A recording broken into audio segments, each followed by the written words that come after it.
Lewat rilis resmi tim, Marquez menyatakan rentetan peristiwa yang dialaminya begitu sangat berat bagi mentalnya, karena sempat terancam tak bisa menjalani kehidupan sehari-hari dengan normal. Perjuangan ini adalah penderitaan. Saya tak menderita selama 2 hari atau 2 bulan, melainkan 2 tahun. Saya memenangi beberapa balapan tahun lalu, tetapi saya sangat kesulitan. Saat di Jerez saya sadar ada yang harus diubah.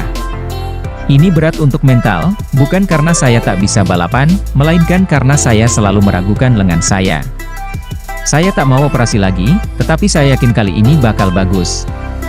6 pekan setelah operasi, rider berusia 29 tahun asal Spanyol ini akhirnya diizinkan para dokter untuk menjalani fisioterapi. Dengan begitu, Marquez sudah kembali berlatih fisik di gym, begitu juga latihan renang, untuk mengembalikan massa ototnya. Pada akhir Agustus nanti, ia akan kembali menjalani pemeriksaan medis. Secara bertahap saya merasa baikan, tulang saya pulih dengan baik, dan ini kabar bagus. Kami masih dalam tahap rehabilitasi. Saya bekerja sangat keras di sisi kardio agar siap. Pada akhir Agustus, saya akan menjalani cek medis lagi. Dari sana, kami bisa meningkatkan rehabilitasi dan benar-benar mencoba menguatkan otot. Marquez pun merasa yakin dirinya bisa kembali bugar seperti sedia kala. Namun, ia tak mau menjanjikan kapan ia akan kembali, meski Repsol Honda sangat berharap ia bisa ikut menjalani tes tengah musim di sirkuit Misano, Italia, pada 5 September 2022. Ia mengaku ogah buru-buru untuk melakukan aksi comeback. Beberapa hari lebih baik dari yang lainnya. Namun, ini semua bagian dari perjalanan. Saya merasa optimistis, tetapi saya tak mau banyak omong soal kapan saya bisa kembali sebelum kami menjalani cek medis ini. Ini bukan waktunya untuk lewat ngotot.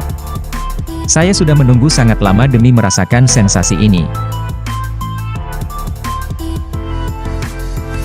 3 kali runner-up MotoGP Andrea Dovizioso membandingkan pabrikan motor Eropa saat ini jauh lebih baik ketimbang Jepang.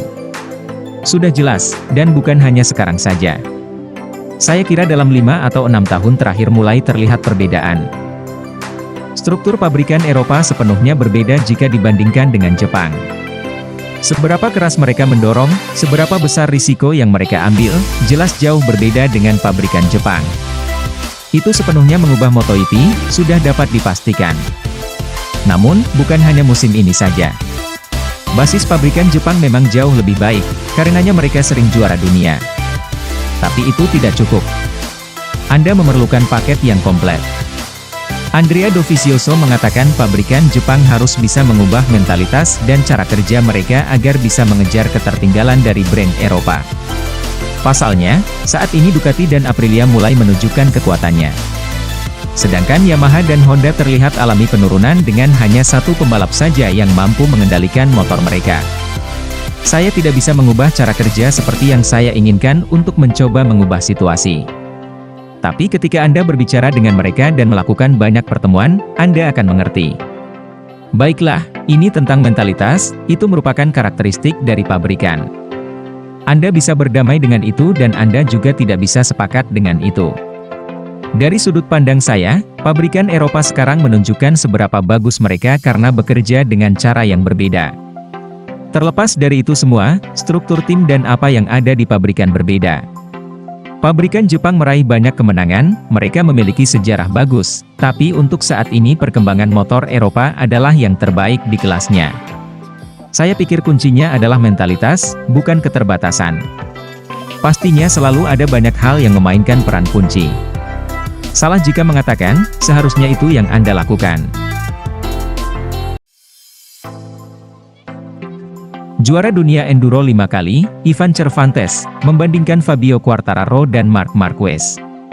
Pembalap Yamaha Factory Racing itu tak mungkin bisa menang lawan seniornya dengan YZR M1 versi sekarang.